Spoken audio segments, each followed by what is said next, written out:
Hello my loves, what's up? Welcome back to my channel. My name is Seema.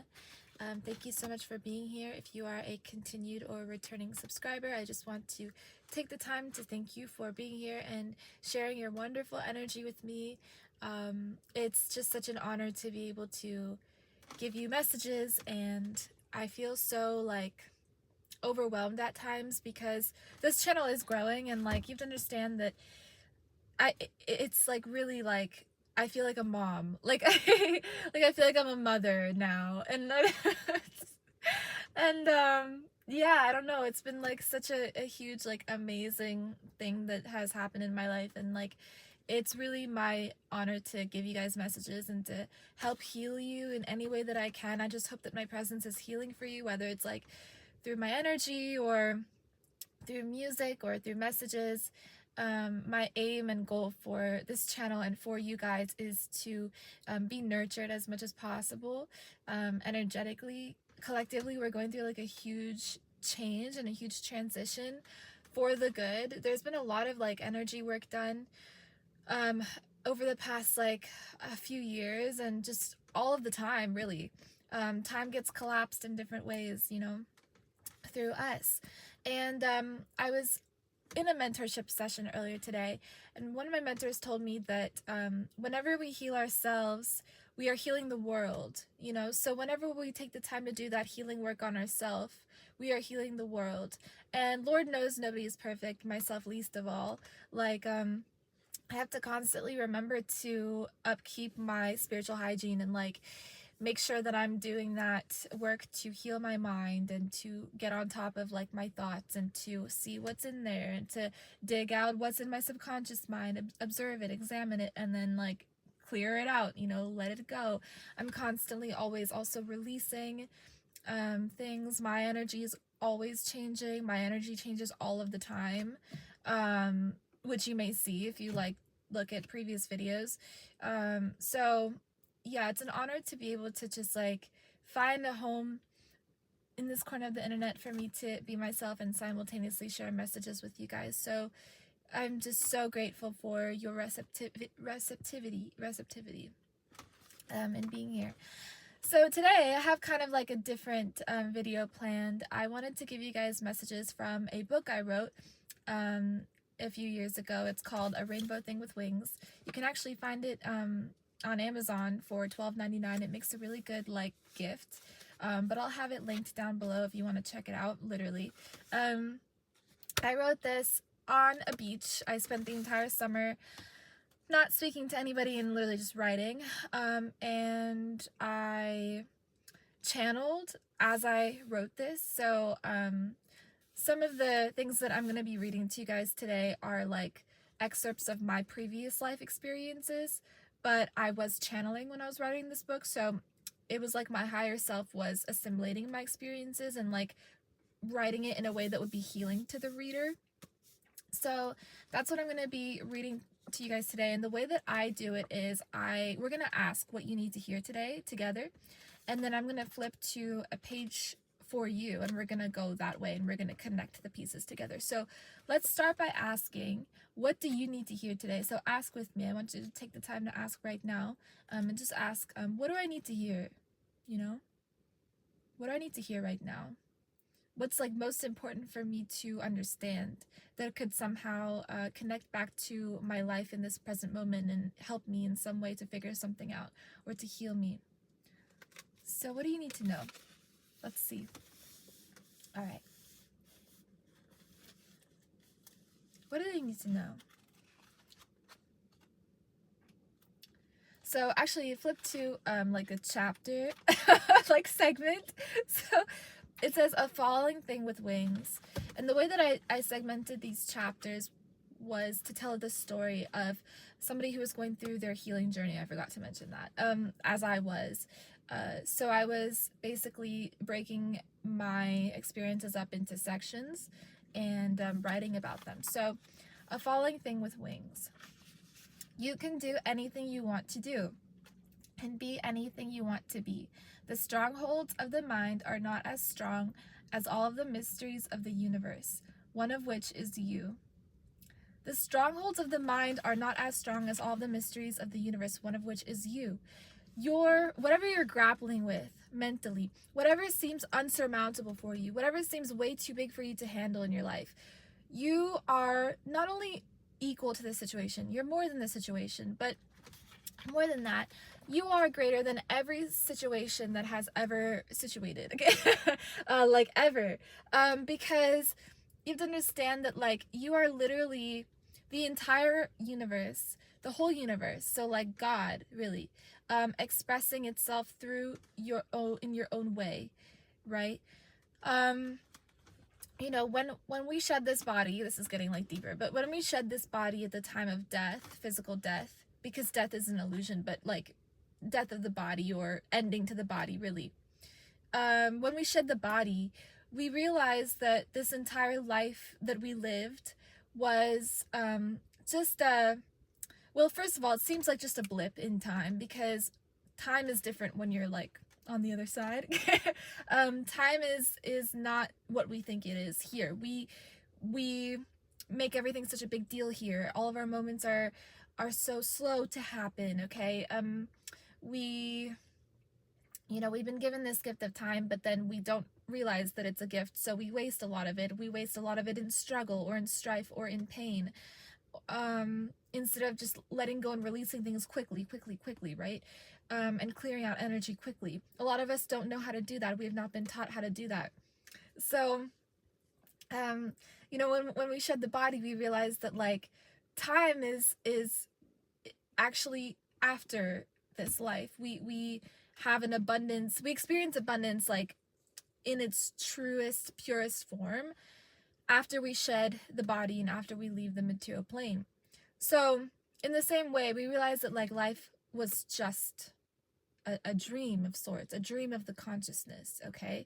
So we realize that when we shed the body. So our brains, though they are extremely intelligent, gifted, genius, we don't know that they are. So we rarely tap into that level of even like psychic awareness or energetic awareness or energetic power, okay?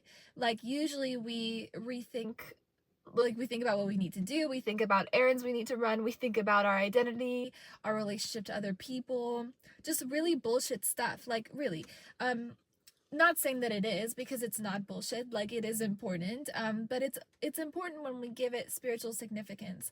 That's why it says in the Gita, the Bhagavad Gita, that we should be doing all things for God. We should be literally, like, when we drive, when we get coffee, when we do anything, we should be doing it for God, for the God within, for God all, for oneness, for all that is.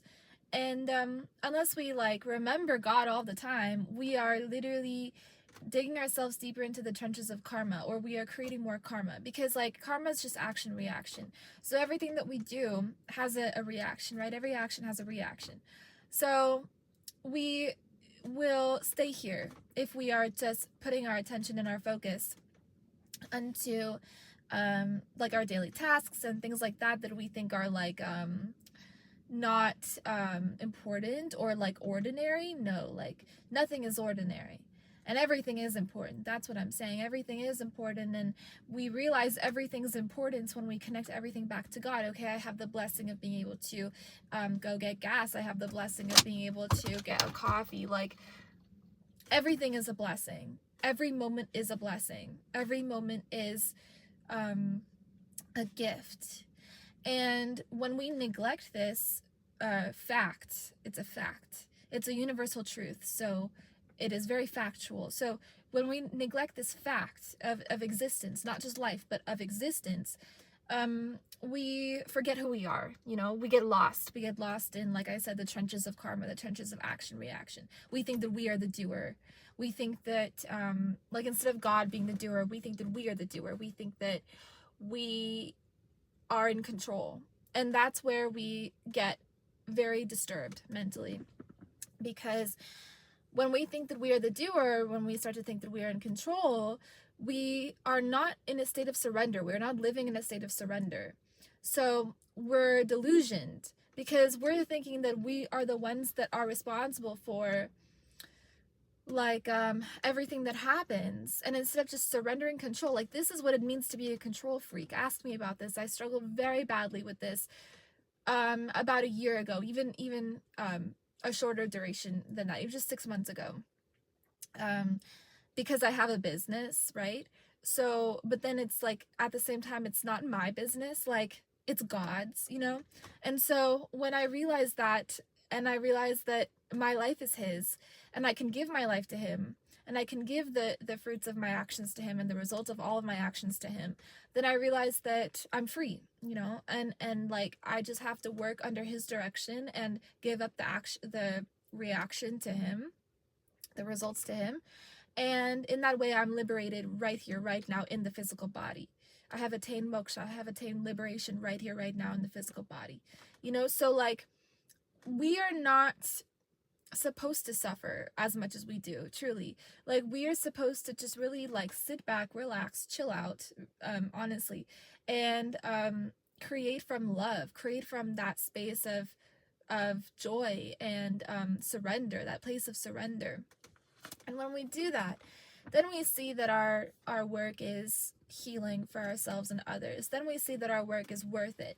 Then we see that we are on the right path, But instead, which is what I did, if you just continue like pushing against a wall and expecting results to happen, but you're pushing, your vibration is off, you're not balanced, right? You think that you are the doer, you think that, okay, I have to go get a bag, I have to go, do all these things, like you're gonna stay in that same vibration, and so you're just lost. You don't even realize that what you want is peace, not the bag, right? The bag will come once you have peace. Like, that's the thing. That's what money frequency is as well. I'll get there, we can go there. But essentially, like, there's so much of hustle culture that is like perpetuated and like pushed upon us, so we don't have the clarity or the space to figure out who we are or to self-realize in any way, right? So because of all of this like training or mental priming that we have been under to like push to get things done, we exist in like this wounded masculine energy as like a collective society, okay? And so we are not able to tap into source whatsoever or tap into God whatsoever. Like, we are just disconnected from ourselves, from ourself, capital S, okay? And so that disconnect results in delayed manifestations, staying in the cycle of karma, action, reaction, staying in the trenches of karma, like I said, thinking that you are the doer, being lost, stuck, stagnant, in depression. There's a cat crossing the road and she's about to hunt because she's like, and so like that's so interesting because she's so beautiful. Some cats are just so pretty, I love cats so much. I love just watching animals. But that's so interesting too, because it's like, it says in the Bible that God provides and give us our daily bread, in the sense that like, let us be receivers of your abundance. Let me recognize, God, all of the things that you've given me, instead of like needing to go out and hunt, which is what species of like lower levels of consciousness have to do, because they don't have the wherewithal to self-actualize. They don't have the ability to self-realize. They just are under their instincts. They are limited in their ability to understand themselves. So we are not animals. Like, human beings are not animals. So there's no need to live like one. Eat, sleep, you know what I mean? Like, the constant cycle of like primal activity keeps us away from our true nature, from our true selves as divine beings. It's like when you are chained to a pleasure response, you need it, you become addicted to it. And so the path of healing oneself and being healed and really understanding oneself is that you release all of these like mental addictions that you had or have had, and like, I'll give you my example. In my personal experience, it was overthinking addiction. I had an addiction to really wanting a lot of things. Like, I had a lot of desires, and that was an addiction. I had an addiction to like being obsessed with like a certain lifestyle. That was another addiction of mine that I had. Um, a few years ago, not recently, but before I started my business a few years ago, I got addicted to like even healing and like wanting so badly to like uh be healed that I like kept also throwing myself into like unfortunate situations to like trigger myself into healing like a deeper layer of myself, which probably was like a good thing because I've cleared all of that out now, and I've like I really went to the root to like rebuild myself, you know. And maybe that was a part of my path. Maybe I needed to become like obsessed with wanting to heal. But what I will say is that I also maybe did not need to suffer as much as I did, you know, like maybe I did not need to go through that many upsetting situations. I didn't need to be so depressed, you know, as I was. So, but that was my experience, and that was, you know, my personal journey, and now I can like share it with you guys. But essentially, we need to, like, if we really want to tap into freedom, inner freedom and peace and joy, and create from this present now moment, we need to just like get rid of as many mental throttles and addictions that we have, and just really understand that nothing in life should be taken for granted, because life itself is not like granted. It's not promised, right? Our moments are not promised. They are not like, we are not owed anything, you know. We are being gifted things all of the time, all of the time. The ability to watch this video and understand what I'm saying, the ability for me to make this video, the ability for me to drink my little coffee, and for me to like, you know, even the ability to be who you are is a gift. The ability for me to laugh at this cat that's like going, she's going back. I don't know what she's doing. She was gonna like hunt, I was thinking, and then she just left. But it's like, joy is on us. Joy abounds. Joy abounds. Abundance abounds. These things are inherent to our nature. And so it's important to not desire as much as possible. You know, it's important to not want things as much as possible. Like, it's good to have goals in your life, and it's good to you know, understand yourself as a co-creator with divine, but like, it's not good to think that, you know, we are the doer, and that we must achieve these goals by like a certain something or else something. Like, no, like, you want to live, you know, you want peace, you want to be happy, you know. And so happiness and joy, they're intrinsic. They literally do not come from anywhere except except inside of ourselves and what is within ourselves. It's God, right? So God is from where all joy and bliss spring. So again, back to the message, you can do anything that you want to do, because why? Because God powers you. And be anything you want to be.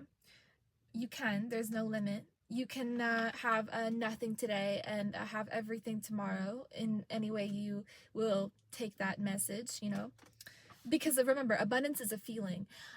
Briefly, I tweeted about this yesterday, about how, because I was listening to a podcast and then I just like tweeted from it. And so the message was that when you actually become a billionaire, like, let's just say, you know, there have been billionaires that report not feeling any different.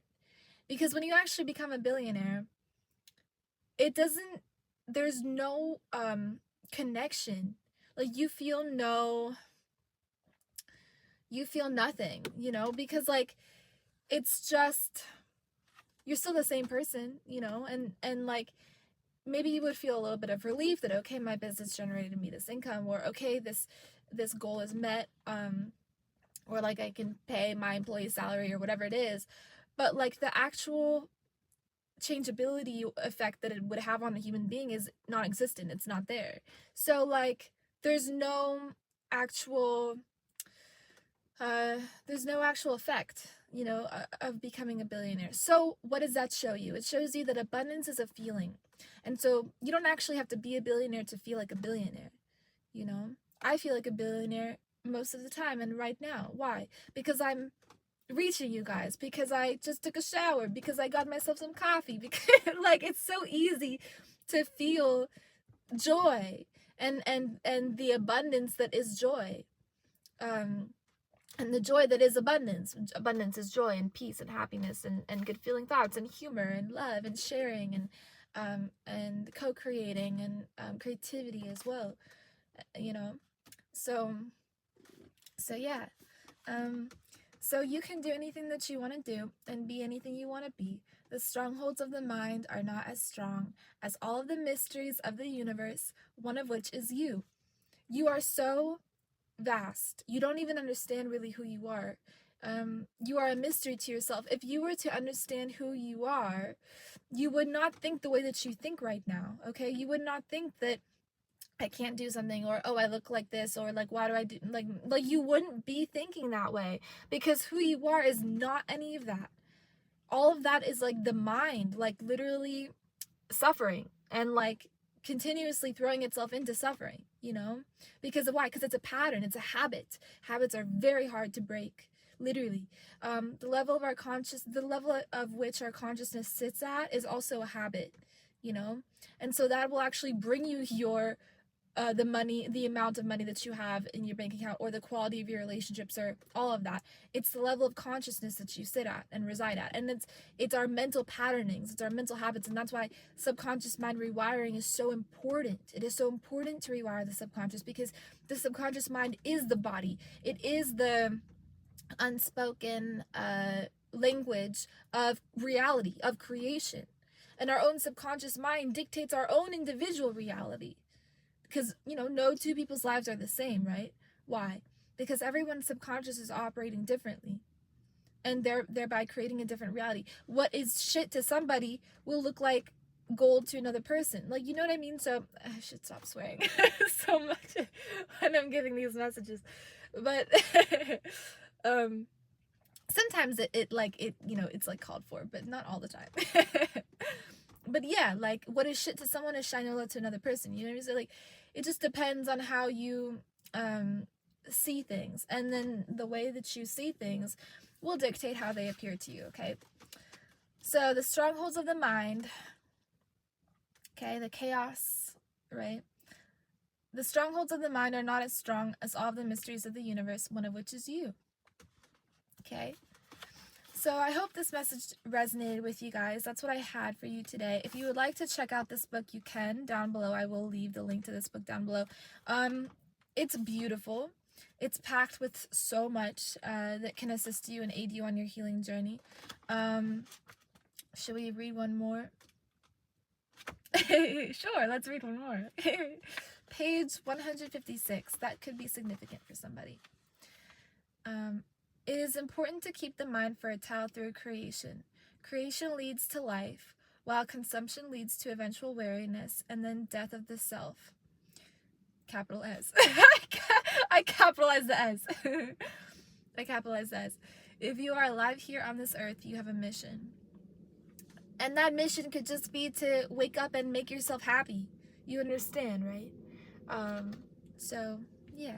I love you guys very much. Check this out, A Rainbow Thing with Wings, down below. I love you again. Thank you for being here. If you love this message and if you resonated with it, be sure to give this video a thumbs up and comment down below what you derived from this message and whether or not it helped you. I'd love to hear your responses. Subscribe to this channel for more content just like this, and you can click the bell. I believe there's a notification bell to get notified every single time I post. I love you so much. Lots of love. Thank you for being here, and I'll talk to you in the next one.